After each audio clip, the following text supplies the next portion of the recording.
नमस्कार, चिंतन institute of education में आपका एक बार फिर से स्वागत है। आज मैं नेट फर्स्ट पेपर के लिए युक्त तर्क लेकर के आया हूं। आप देखेंगे logical reasoning net first paper में पूछा जाता है, इससे संबंधित प्रश्न पूछे जाते हैं। इसके पहले जो वीडियो में बनाया था उसमें मैं परंपरागत विरोध वर्ग से संबंधित जो प्रश्न पूछे जाते थे उसको कैसे सॉल्व करते हैं उसको मैं बताया। आज मैं यहाँ पर दो आधार वाक्यों के आधार पर जो निष्कर्ष निकाले जाते हैं उनको मैं बताने जा रहा हूं कि इन्हें कैसे हम सॉल्व करेंगे। ठीक है, देखिए इस प्रकार के जो प्रश्न होते हैं उसे सॉल्व करने के लिए दो विधियों का प्रयोग किया जाता है। एक तो है वेन डायग्राम। वेन डायग्राम के द्वारा हम इसका निष्कर्ष तक पहुंचते हैं कि कौन से निष्कर्ष वैध रूप से निकल रहे हैं, सत्य हैं या असत्य हैं। ठीक है, वह तर्कसंगत है या नहीं है। दूसरा जो मेथड होता है वह है जो नियम है और उन नियमों का जब हम उल्लंघन करते हैं उनसे जो तर्क दोष लगते हैं उनके आधार पर। ठीक है, तो आज मैं जो विधि बताने जा रहा हूं, जिस विधि से इसका समाधान मैं देने जा रहा हूं, आप लोगों के सामने जो रख रहा हूं वह है वेन डायग्राम। बहुत ही आसान विधि है। इसके बाद में आप लोगों को नियमों के आधार पर उसमें जो तर्क दोष लगते हैं उसके आधार पर जो निकालते हैं उसको भी मैं बताऊंगा, लेकिन सबसे पहले वेन डायग्राम से निकालना सीख लें। ठीक है, क्योंकि जो नियम है थोड़े लंबे हैं, बहुत ज्यादा हैं, उन्हें आपको याद रखना होगा। लेकिन यदि आप वेन डायग्राम से समझ लेते हैं तो आप मैक्सिमम जो प्रश्न इस पर पूछे जाते हैं आप वेन डायग्राम के द्वारा निकाल लेंगे और जो कुछ थोड़े बहुत उसमें जो शंका रहती है उसको आप नियमों को जानने के बाद उसे भी समझ जाएंगे।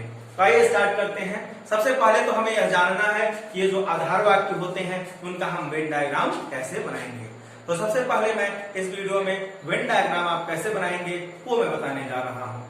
देखिए, हमें मालूम है, मैं पिछले वीडियोस में आपको बता चुका हूँ कि जो हमारे निरुपाधिक तर्क वाक्य हैं वह चार प्रकार के होते हैं, चार मानक आकार हैं। कौन कौन से हैं? तो पहला है हमारा ए, दूसरा ई, तीसरा आई और चौथा है ओ प्रकार का। ए प्रकार का जो तर्क वाक्य होता है उसके जो तर्क वाक्य होते हैं वो कैसे होते हैं? वह होते हैं सभी, मान लेते हैं, मैं यहाँ एग्जांपल रख रहा हूं, सभी मेज कुर्सी हैं। ठीक है, सभी मेज कुर्सी हैं। जहां पर आप देखेंगे कि एक वर्ग दूसरे वर्ग में कंप्लीटली समाहित रहता है, इस प्रकार का जो हमारा तर्क वाक्य होता है वह ए होता है। और कैसा होता है? वह सकारात्मक होता है। फिर देखिए दूसरा है ई। इसमें एक वर्ग दूसरे में कंप्लीटली समाहित नहीं होता है, दोनों अलग अलग होते हैं। तो यहां कहा जाता है कोई मेज कुर्सी नहीं है। ठीक है, ई प्रकार का जो तर्क वाक्य है वह है कोई मेज कुर्सी नहीं। आई प्रकार में क्या आता है? यहां पर हम बात करते हैं किसी एक वर्ग के आंशिक रूप से दूसरे वर्ग से संबंधित होने में। तो हम यहां कहते हैं कि कुछ मेज कुर्सी हैं।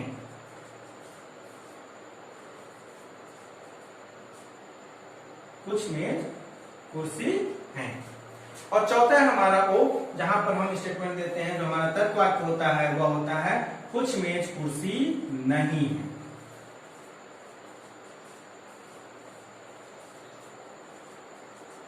तो ये चार प्रकार के तर्क वाक्य हैं जो हमारे निरुपाधिक तर्क वाक्य है, उसका मानक आकार है ए ई आई ओ, उसमें ये तर्क वाक्य आते हैं। आप देख सकते हैं सभी मेज कुर्सी है, ए है, ई प्रकार का कोई मेज कुर्सी नहीं है, आई प्रकार का कुछ मेज कुर्सी है और ओ प्रकार का कुछ मेज कुर्सी नहीं है।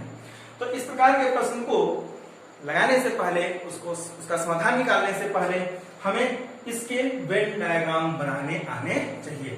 तो सबसे पहले मैं ए टाइप के जो तर्क वाक्य है उसको लेता हूं। आइए देखते हैं इसका हम कैसे बनाएंगे।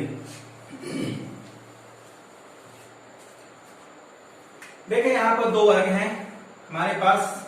एक तो मेज का वर्ग है, ठीक है, एक समुच्चय मेज का है। दूसरा वर्ग या समुच्चय हमारा कुर्सी का है। ठीक है, कह रहा है सभी मेज कुर्सी हैं। सभी मेज क्या है भाई? कुर्सी हैं। तो अब देखिए दो हमारे पास हैं। एक ये समुच्चय है हमारा मेज का और दूसरा कुर्सी का। कथन क्या कह रहा है कि सभी मेज कुर्सी हैं। तात्पर्य क्या है, ये सारे के सारे मेज कुर्सी के अंदर हैं, तभी तो हम कहेंगे कि सभी मेज कुर्सी हैं। तो ये इस प्रकार से बन जाएगा। यह जो हमारा तर्क वाक्य है, इस तर्क वाक्य का वेन डायग्राम बनेगा, ये हमारा मेज हो जाएगा और ये कुर्सी। ठीक है, तो देखें सभी मेज कुर्सी हैं। कुर्सी यह जो बड़ा वाला समुच्चय है, जो बड़ा वर्ग है, इसके अंदर जो भी चीज है वो कुर्सी है और इसके अंदर जो भी चीज है वह मेज है। यहां तक मेज है और इसके अंदर कुर्सी, यानी कि जो मेज है वो भी कुर्सी है। तो हम कह सकते हैं कि सभी मेज कुर्सी हैं। इसको मैं दूसरे एग्जांपल से आपको समझाता हूं, बहुत ही आसान, उससे आसानी से आप समझ जाएंगे और वह मैं बार बार एग्जांपल देता हूं। ये सब थोड़ा सा जो है कि लॉजिकल है, समझने में दिक्कत होती है, तो मैं वह उदाहरण बच्चों को अपनी क्लास में हमेशा देता हूं। उदाहरण क्या है, मैं कहता हूं कि सभी लड्डू मिठाई है। आइए इस उदाहरण को मैं आपको समझाता हूं, आप इसको देखें। ऐसे ही देखिए, एक प्रकार का ही है, हमने कहा सभी लड्डू मिठाई है। सभी लड्डू क्या है, मिठाई है। और हमें मालूम है लड्डू भी क्या है, एक मिठाई ही है। मिठाई जब हम कहते हैं तो मिठाई में, मिठाई जो भी आप उठाएंगे उसका एक अलग स्पेशल नाम होता है। लड्डू कहेंगे, बर्फी कहेंगे, छेना का है, कुछ भी है, ये मिठाई तो सब होते हैं। तो देखिए सभी लड्डू क्या है, मिठाई है। तो ये हमारा जो बन जाएगा, एक तो लड्डू का वर्ग है और दूसरा मिठाई का है। मिठाई बड़ा कॉन्सेप्ट है, उसके अंदर ये कंप्लीटली समाहित हो जा रहा है। तो आप देखिए ये बनाएंगे हमारा, ये हो जाएगा लड्डू और ये लड्डू को घेरते हुए मिठाई। ठीक है, देखिए सभी लड्डू मिठाई है। सभी लड्डू क्या है, मिठाई है। हमें मालूम है कि लड्डू मिठाई है, तो मिठाई वाले वर्ग के अंदर आ रहा है। तो इस प्रकार से आप देख सकते हैं कि जब एक तर्क वाक्य आएगा जहां पर कहेंगे कि सभी लड्डू मिठाई है, तो लड्डू को दूसरा वाला यह जो वर्ग है यह इसमें कंप्लीटली समाहित होता है। तो इस प्रकार से बनेगा, सभी लड्डू मिठाई है या सभी मेज कुर्सी है, तो सभी मेज कुर्सी है। तो एक प्रकार का जो तर्क वाक्य होता है उसका हम इस प्रकार से वेन डायग्राम बनाते हैं। अब हम आते हैं ई प्रकार का। ई प्रकार का जो तर्क वाक्य है उसका हम कैसे बनाएंगे। अब देखिए, जो ई प्रकार का तर्क वाक्य होता है उसमें कहा जाता है कि कोई एक वर्ग दूसरा वर्ग नहीं है। तो देखें उदाहरण है, हम कहते हैं कि कोई मेज कुर्सी नहीं है। कोई मेज कुर्सी नहीं, यानी कि मेज का जो समुच्चय है, जो वर्ग है हमारा, उसका कोई भी एलिमेंट कुर्सी वाले वर्ग में नहीं आता है, या कुर्सी वाला जो मेज में नहीं आता है। ध्यान रखिए, कोई भी मेज कुर्सी नहीं है, तो इसका हम बनाएंगे, दोनों अलग अलग बनेगा। दोनों क्या है, अलग अलग बनेगा। ये मेज होगा और ये कुर्सी होगा। तो आप देखेंगे कोई भी मेज कुर्सी नहीं है, दोनों अलग अलग है। तो इस प्रकार का जो होगा वो आप इस प्रकार से बनाएंगे। अब हम आते हैं आई प्रकार का जो तर्क वाक्य है उसको कैसे बनाते हैं। तो देखें, आई प्रकार का जो तर्क वाक्य होता है उसमें एक वर्ग आंशिक रूप से दूसरे वर्ग में समाहित होता है, या इसका कोई ना कोई एक एलिमेंट, इसमें सब नहीं बल्कि एक एलिमेंट दूसरे वर्ग में सम्मिलित होते हैं। तो देखिए जो आई होता है वह होता है कुछ मेज कुर्सी है। सभी मेज नहीं बल्कि कुछ ही मेज क्या है, कुर्सी है। तो देखिए इसका हम कैसे बनाएंगे। एक तो ये हमारा मेज, देखिए मेज है और ये कुर्सी है, कह रहे हैं कुछ मेज क्या है, कुर्सी है। ठीक है ना, कुछ मेज कुर्सी है, दोनों वर्ग है। ये हम यहाँ अभी तो ये अलग अलग है, लेकिन जब हम इस तर्क वाक्य का वेन डायग्राम बनाएंगे तो क्या करेंगे, यह जो मेज है कुर्सी के कुछ हिस्से को टच करता हुआ बनाएंगे। कुर्सी मेज जो है कुर्सी के समूह को, इस वर्ग को कुछ टच करता हुआ, थोड़ा सा उसको ओवरलैप करता हुआ बनेगा। तो देखिए कैसे बनेगा, ये इस प्रकार से बनता है, ये ऐसे बनेगा। ये हिस्सा हमारा मेज का है और ये कुर्सी का है। तो आप देखें यहाँ पर यह जो इतना सा हिस्सा है, यहाँ पर क्या है, मेज और कुर्सी दोनों ओवरलैप कर रहे हैं। तो यह जो है कुछ मेज कुर्सी है। अब देखेंगे यहाँ तक का जो कुछ मेज आ रहा है वह कुर्सी वाले समूह में है, सम्मिलित है। ठीक है, तो आई प्रकार के जो तर्कवाक्य हैं उनका वेन डायग्राम हम इस प्रकार से बनाएंगे। यह जो हमने यह सेट कर रखा है, छायांकित कर रखा है, यह इस तर्कवाक्य को दिखाता है। यहाँ तक की मेज कुर्सी है, इधर की मेज कुर्सी नहीं है, इसीलिए क्या लग गया यहाँ पर कुछ का प्रयोग किया गया। ठीक है, अब आता है चौथा जो प्रकार है वह ओ है। ओ में कहते हैं कि कुछ मेज कुर्सी नहीं है। ठीक है, कुछ मेज कुर्सी नहीं है, कुछ मेज कुर्सी नहीं है। अब देखिए हम ऐसे ही मेज है, कुर्सी है, अब कह रहे हैं कुछ मेज कुर्सी नहीं, यानी कि मेज के कुछ जो हमारे अवयव हैं, जो एलिमेंट हैं, वह कुर्सी में नहीं है। ठीक है, तो यहाँ पर देखिए जब हम इस प्रकार से बनाते हैं तो यहाँ का तो जो है आपको ये दर्शा रहा है कि ये जो ओवरलैप कर रहा है, यहाँ कुछ मेज कुर्सी है, लेकिन इधर के जो हैं वह क्या दर्शा रहे हैं कि इधर वाला जो मेज का हिस्सा है वह कुर्सी से संबंधित नहीं है या कुर्सी वर्ग के अंतर्गत नहीं आता है। तो इसका कैसे बनेगा, यहाँ पर आप इसको छायांकित नहीं करेंगे, बल्कि जो शेष हिस्सा बच रहा है इधर का, इसको हम छायांकित कर देंगे। तो यह दिखला रहा है कि यह जो हिस्सा है कुर्सी वाले में नहीं, यहाँ पर जो है ओवरलैप कर रहा है ना। यह जो हिस्सा है इतना वह क्या कुर्सी वाले पार्ट में नहीं जा रहा है। तात्पर्य क्या है, यहाँ तक के जो भी एलिमेंट हैं वह कुर्सी के अंतर्गत समाहित नहीं है या उसमें नहीं आते हैं, उसमें सम्मिलित नहीं है। यानी कि यहाँ तक के जो मेज है कुर्सी है नहीं है, यहाँ वाले हैं कि नहीं है वो बात की बात है, क्योंकि हमें सिर्फ ये दिखाना है कुछ मेज कुर्सी नहीं है। तो यहाँ तक वाले मेज क्या है, इसके इधर के, अगर आप इसको अलग अलग करें तो इस प्रकार से बनेगा। ठीक है, ऐसे तो ये वाला जो हिस्सा है यही हमें बता रहा है कि यहाँ वाला जो मेज है वह कुर्सी नहीं है। तो इस प्रकार से चारों ही प्रकार के जो हमारे मानक आकार है तर्कवाक्य के, उनका हम यह वेन डायग्राम बनाते हैं।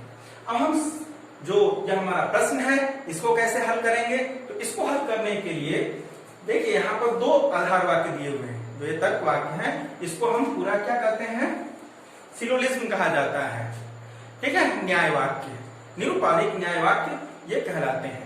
निरुपाधिक न्याय वाक्य में आप देखेंगे दो आधार वाक्य होते हैं और एक या एक से अधिक निष्कर्ष होते हैं, और यहाँ पर हम इन आधार वाक्यों को सत्य मानते हुए यह देखते हैं कि ये जो निष्कर्ष दिए गए हैं क्या वे इसको फॉलो कर रहे हैं, तार्किक रूप से क्या वह तर्क संगत है या तर्क संगत नहीं है।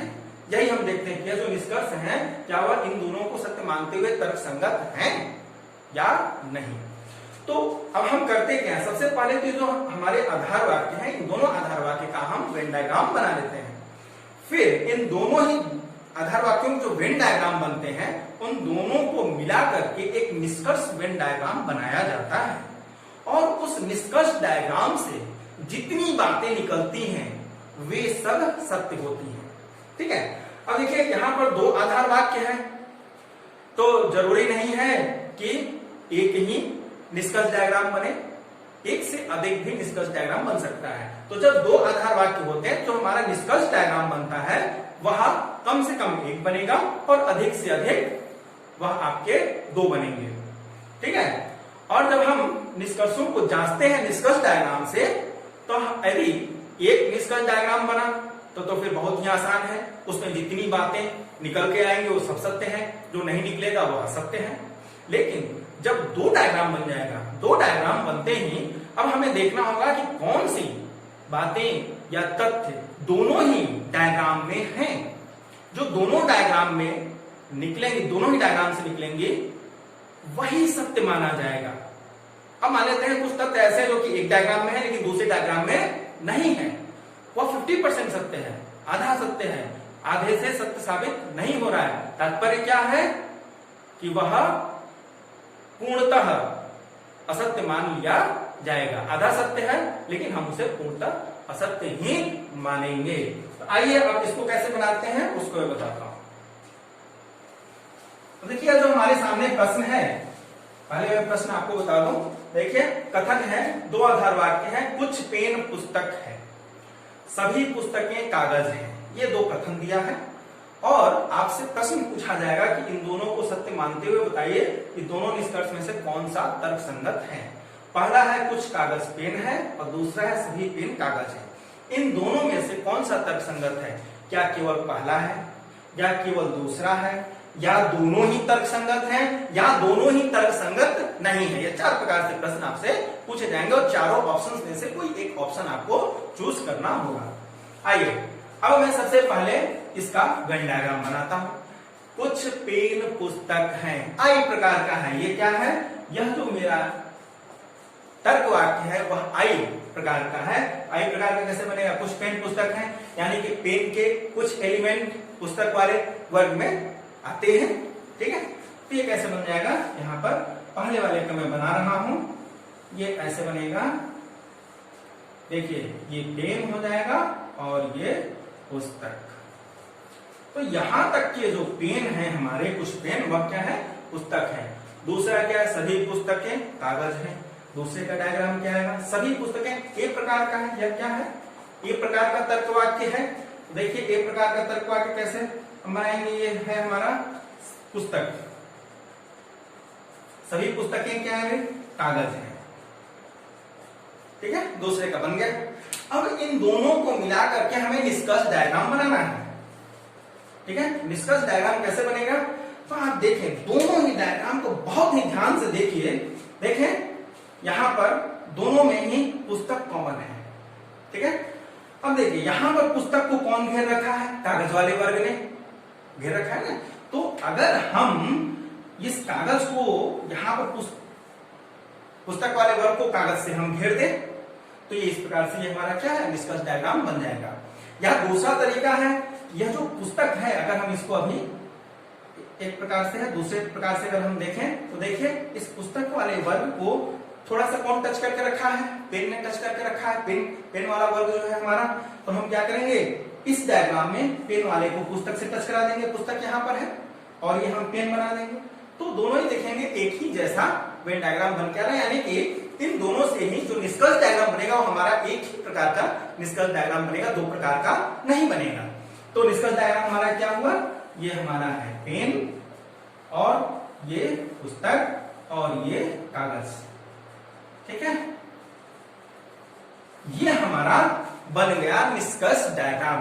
अब इस निष्कर्ष डायग्राम से हम क्या करेंगे? इन दोनों ही निष्कर्षों को चेक करेंगे कि क्या ये दोनों इसमें आ रहे हैं। अगर ये दोनों इसमें आ रहे हैं तो हम कहेंगे कि दोनों ही सत्य हैं। अगर नहीं इसमें आएगा तो सत्य नहीं है। अब देखिए कैसे चेक करेंगे। कह रहे हैं कुछ कागज पेन है, तो कागज और पेन अगर हम यहां से इस पुस्तक को मिटा दें तो देखिए ये जो हिस्सा है पेन और कागज का कुछ ओवरलैप किया है, यानी कि यहां तक के कुछ पेन कुछ कागज क्या है? पेन है। ठीक है, यहां तक के कुछ कागज पेन है और यहीं तक के कुछ पेन कागज भी है। अगर यह प्रश्न ऐसे पूछा गया होता है कि कुछ पेन, वो तो दिया हुआ ही है। ठीक है, अगर यह पूछा जाता कि कुछ पेन कागज हैं तो वह भी सत्य होता, लेकिन यहाँ क्या है? कुछ कागज पेन है। तो देखें यहां तक का कुछ कागज क्या है? पेन है। तो यह जो हमारा तर्क वाक्य निष्कर्ष वाक्य है वह क्या है? सत्य है, तर्कसंगत है। यदि इन दोनों को सत्य मान ले तो यह तर्कसंगत है। अब दूसरे को चेक कर लेते हैं। दूसरे में क्या? सभी पेन कागज हैं। देखिए कह रहा है सभी पेन कागज हैं। कभी कभी देखिए हमें निष्कर्षों का भी डायग्राम बनाना पड़ता है। तो सभी पेन कागज है, अगर हम इसका निष्कर्ष डायग्राम बनाए तो ये देखिए यह हो जाएगा पेन और ये हो जाएगा कागज। तो क्या यह चीज यहाँ पर बन रहा है निष्कर्ष डायग्राम में? नहीं।